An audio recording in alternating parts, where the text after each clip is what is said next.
Welcome to... Another one. That's right, another deck profile. This time we'll be looking at an in-depth deck profile on Reshiram and Zekrom Tag Team GX, otherwise known as Reshiram. This deck loses Naganado due to rotation, but gains another new tool that's just perfect for it in the form of Turbo Patch. This will be a going second list that chooses to either get 8+ energies on the first turn or hit a Pokemon for 270 damage on the very first turn. Now let's get started.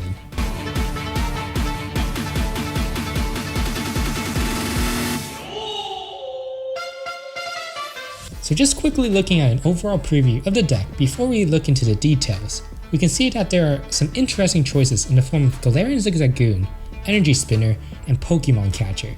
The overall game plan of the deck is going second, so we can either set up 8 energies on the field without counting any of the Turbo Patch hits by using Welder for 2 energies, Tapu Koko Prism for 2 energies, Attach for a turn, and then Flare Starter for 3 energies for a total of 8 energies in one turn.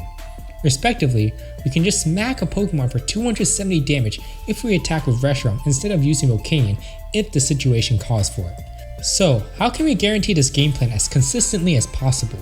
Well, let's dive into the details as I explain each card and ratios in the deck list. First Pokemon on the list is 3 copies of Reshiram GX. As the main attacker of the deck, our deck is built entirely centered around this card.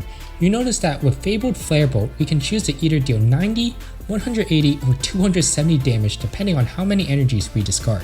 This is nice because we can manage our energy resources much easier to guarantee 2 shots by discarding 1 energy on the first attack and then discarding 1 to 3 on the second attack to guarantee that we don't waste any energies if our opponent retreats the damaged Pokemon or heals it. In addition, Crossbreak GX is extremely good for finishing a game by taking multiple prizes in one turn by sniping off the Dene GXs and any other bench setters the opponent has. We're only playing 3 copies because in every game we're only looking up to set 2 copies max.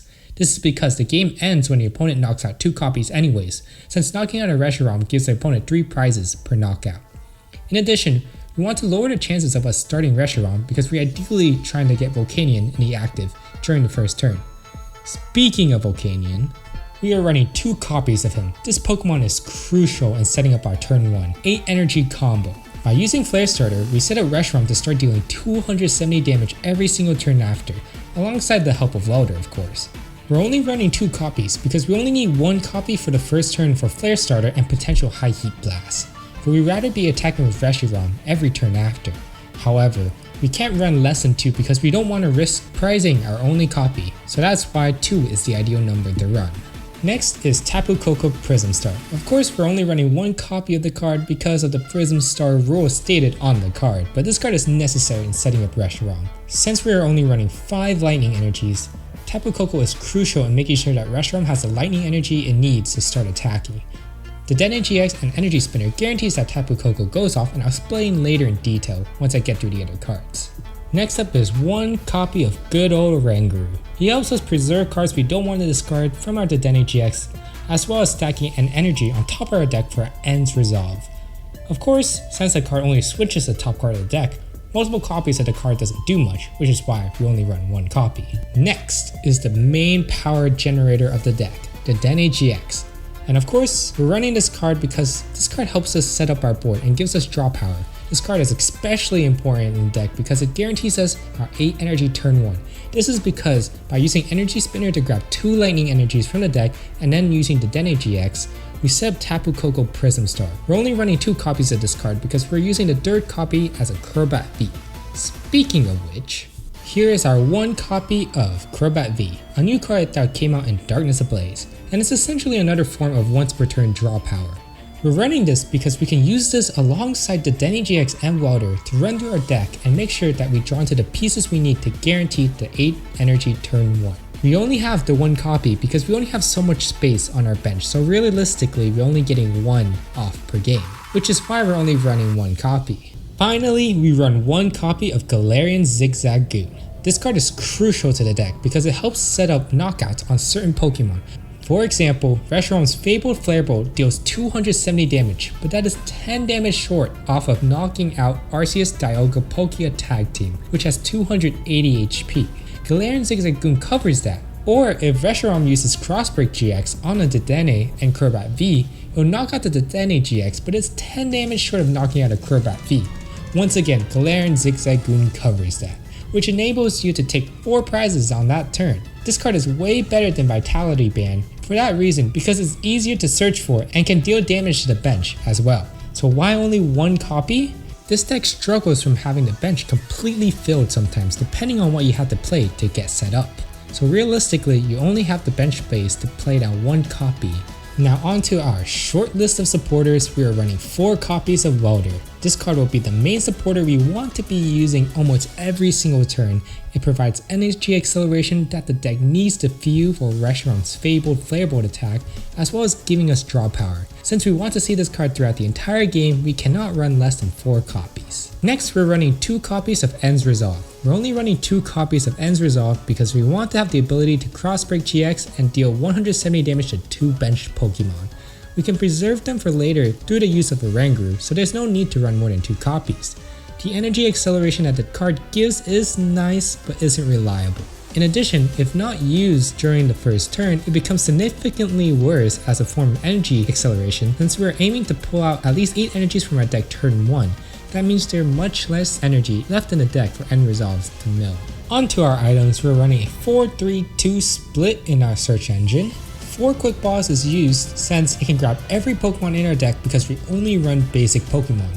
We're only running 3 Cherish Balls because it helps us get our 2 Reshirams that we need on the bench on the first turn, as well as the Dedenne GX. We're not running 4 because I found in testing that 4 copies of Cherish Ball is a bit too much, and we don't really need it because it becomes a brick later on in the game after we grab all our GXs. Next, we're only running 2 Pokemon Communication because of our low Pokemon count in deck.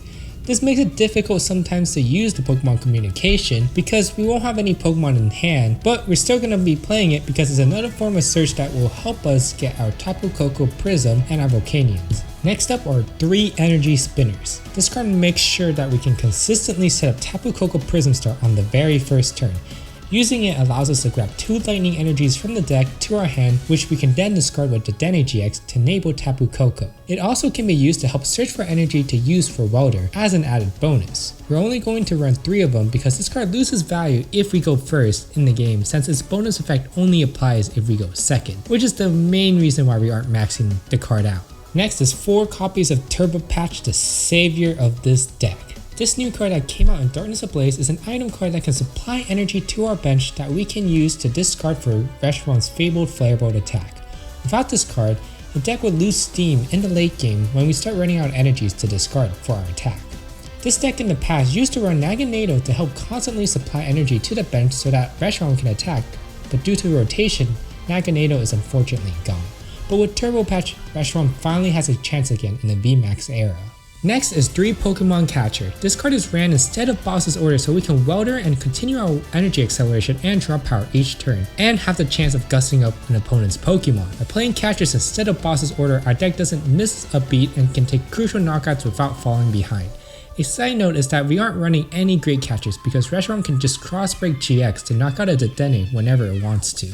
Next is just 2 Pokegears 3.0. This card is just here to provide some consistency in us finding our supporters. It's nice to have, however we don't need to max out on this because we already have so much other form of draw power to get into our supporters in the name of the Dedenne GX, Crobat V, and Oranguru. Next is 4 Switches. This card is one of the most important cards in the deck during our first turn. If we did not start Volcanion, this card is the only card in our deck that we can use to get Volcanion into the active without us having to welder 2 energies onto the active and discarding said energy to retreat. Since energy attachment is so important in our deck and directly correlates with our damage output, wasting energy on retreating creates huge tempo loss for the deck. Next is 1 Fire Crystal. Not much to say about this card besides it's very useful late game by allowing us to reuse our discarded fire energies to attach for a turn or use for Welder. It's nice to have, but not the end of the world if you can't find it. 1 copy is advised since this card is a brick early game. Next is 2 Giant Hearths as a stadium of choice for the deck. It's just here for us to consistently find energy to use for Welder or to attach for turn, as well as being used to bump opponents' stadiums. Giant Hearth alongside with Energy Spinner makes it relatively easy for us to get our energy attachments for a turn and making our Welders live. Finally, 40 energies, we're running a 10-5 split of Fire energies and Lightning energies.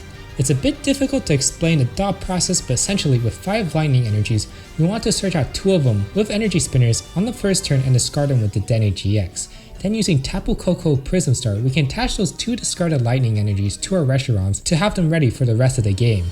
With the remaining 3 lightning energies, they will be circulating around the deck and attach when we are ready to Crossbreak GX. Because they are searchable with Energy Spinner, 5 lightning energies are all you need. Potentially you could cut it to 4, but I would have to do more testing to see if it would affect our 8 energy turn 1's consistency. The 10 fire energies are relatively standard, as that is the main energy that we're going to attach for turn and use to welder with. And that's all I have for the deck analysis today, guys. Thank you so much for watching. If you like what you see, please like, subscribe, and comment. It would mean so much for me since this is a new channel that's just starting out. If you have anything you'd like to see in future content, a particular deck you want me to cover, or just general tips of improvement, please let me know. Thank you again, and I'll see you in the next video.